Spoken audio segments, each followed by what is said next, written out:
Good morning. अलंकार हमने तकरीबन पढ़ ही लिया। आपकी तरफ से कोई सवाल नहीं आया तो मैं अभी उसको वहीं रहने देता हूँ। आप फिर कुछ उसमें कोशिश करेंगे बनाने का, पढ़ने का, समझने का। आपके मन में कुछ सवाल उठेंगे, आप मुझसे पूछेंगे, फिर उसको मैं आगे फिर विस्तार से उस पर बात हम लोग करेंगे। फ़िलहाल हम लोग शुरू करते हैं एक बार फिर से क्षितिज को। क्षितिज में मैंने कबीर और वाक पढ़ाया था आपको। तो अभी रसखान के सवैये हैं जिनको पढ़ेंगे। इसमें से कम हुआ है, शबद नहीं पढ़ना है कबीर का, ग्राम श्री नहीं पढ़ना है, चंद्र गहना से लौटती बेर नहीं पढ़ना है, मेघ आए नहीं पढ़ना है, और यमराज की दिशा नहीं पढ़ना है पद्य में। ये आप लोग नोट करके रख लीजिएगा। खैर मैं पढ़ाऊँगा ही वही, फिर समय बचेगा तो इनको भी एक बार पढ़ लेंगे। अच्छे पाठ हैं, अगर समय रहेगा तो पढ़ने में कोई दिक्कत नहीं है। बोर्ड तो आपको देना नहीं है इस बार। खैर अभी हम लोग रसखान की बात करते हैं। रसखान जो थे ये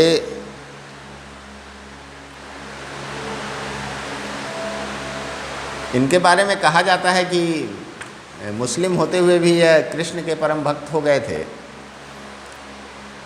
तो ये अफ़गानिस्तान के थे ऐसा कहा जाता है।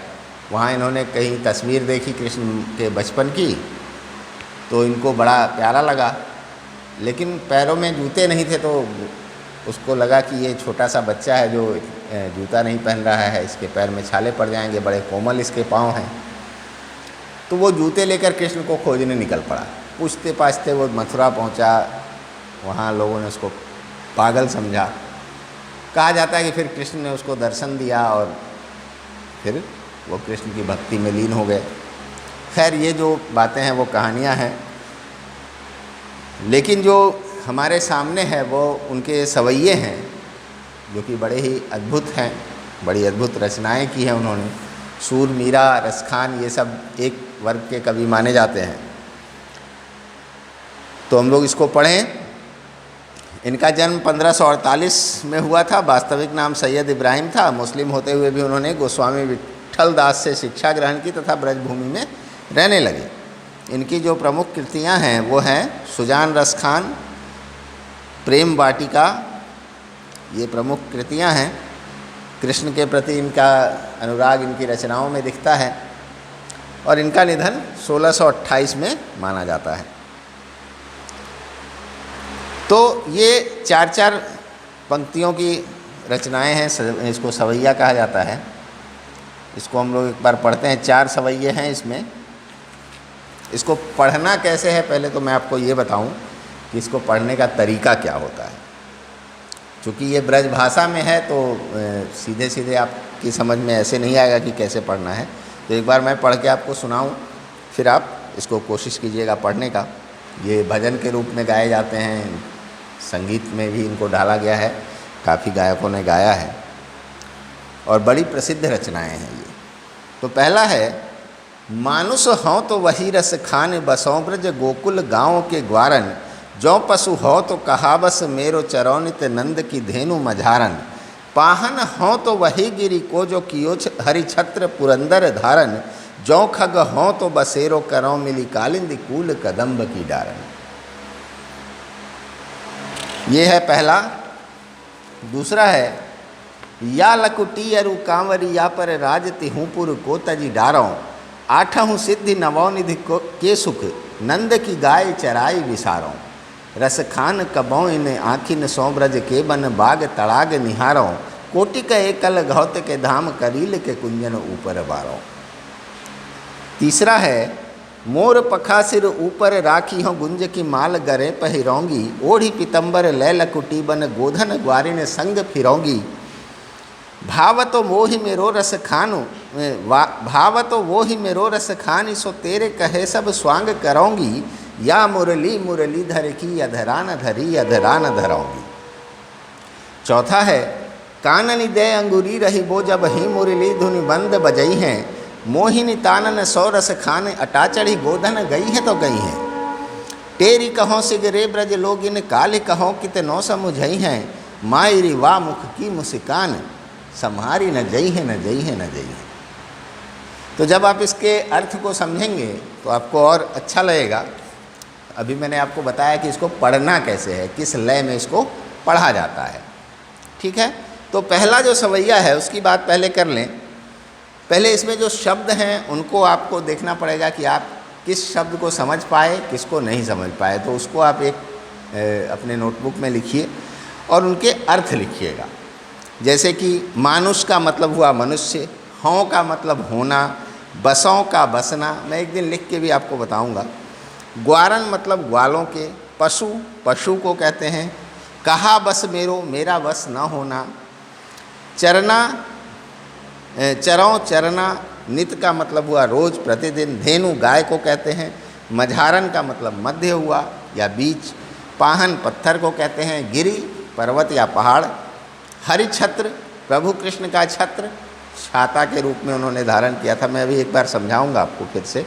पुरंदर इंद्र को कहते हैं, धारण मतलब धारण करना, उठाना, खग पक्षी को कहते हैं, बसेरो मतलब बसना या बसेरा करना, कालिंदी कूल, कालिंदी जमुना का नाम है, कूल का मतलब किनारा होता है, कदम कदम का वृक्ष आप जानते हैं, डारन डालियों।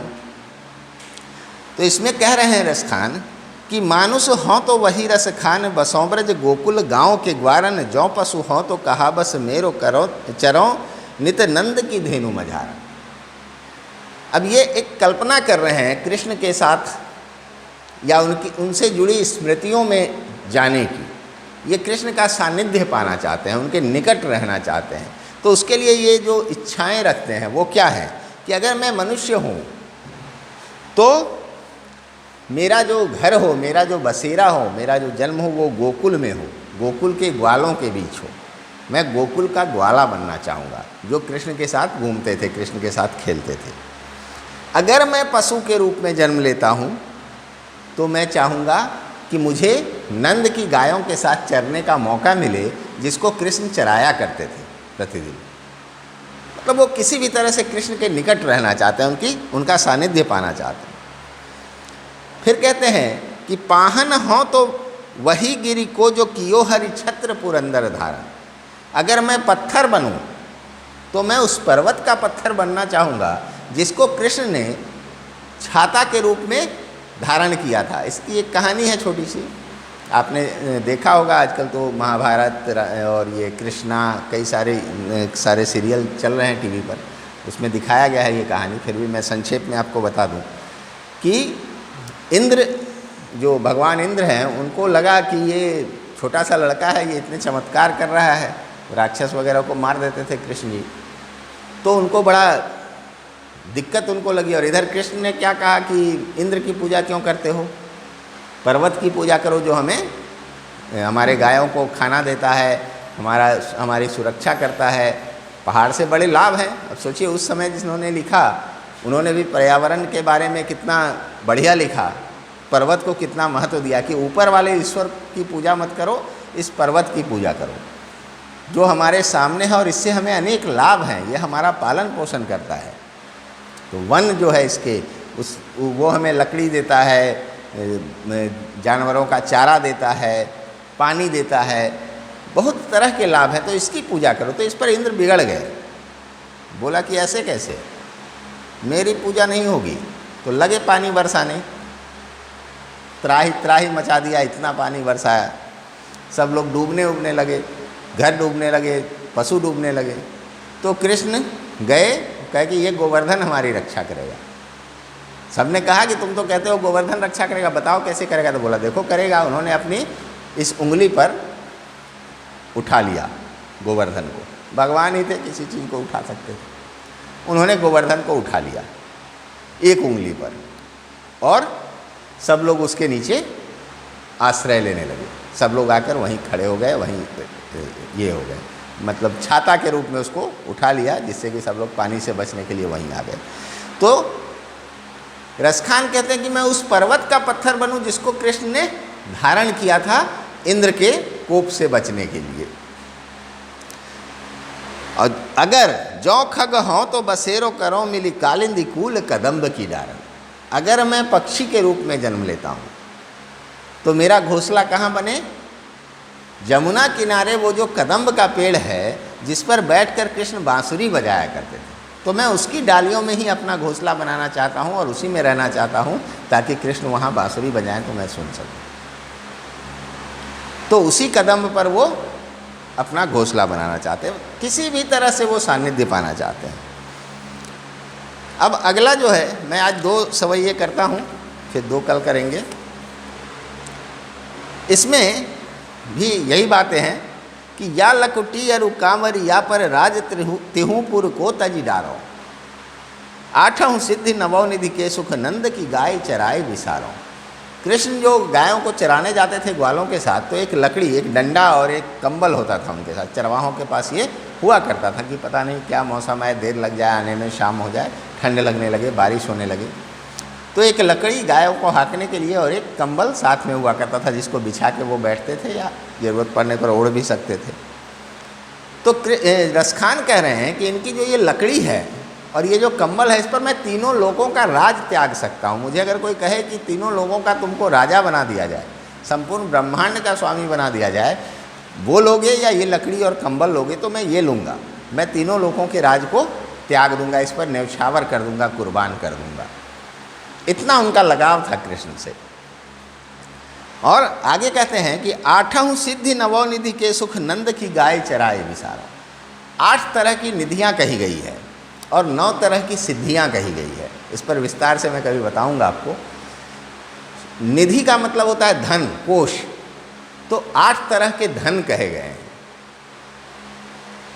कुल मिलाकर 8 तरह के ही होते हैं, मतलब अगर वो 8 निधि है तो आप सबसे बड़े धनवान हैं इस संसार के। और 9 तरह की सिद्धियां कही गई है, जिसमें अलग अलग, जिसमें आप अलग अलग तरह की सिद्धि बोलते हैं, जो आप में वो क्षमताएं आ जाएं अलग अलग तरह के कार्य करने की, शरीर को छोटा बड़ा कर लेने की क्षमता, इस तरह की 9 तरह की मानी गई हैं सिद्धियां। तो कहते हैं कि ये 8 तरह की निधि यानी तमाम धन दौलत और 9 तरह की सिद्धियां मतलब तमाम विद्या, मैं इसका जो सुख है उसको मैं नंद के गाय चराने के आगे न्यौछावर कर दूंगा। मैं नंद का गाय चराना पसंद करूंगा, इनको त्याग कर। मुझे ये नहीं चाहिए 8 निधि और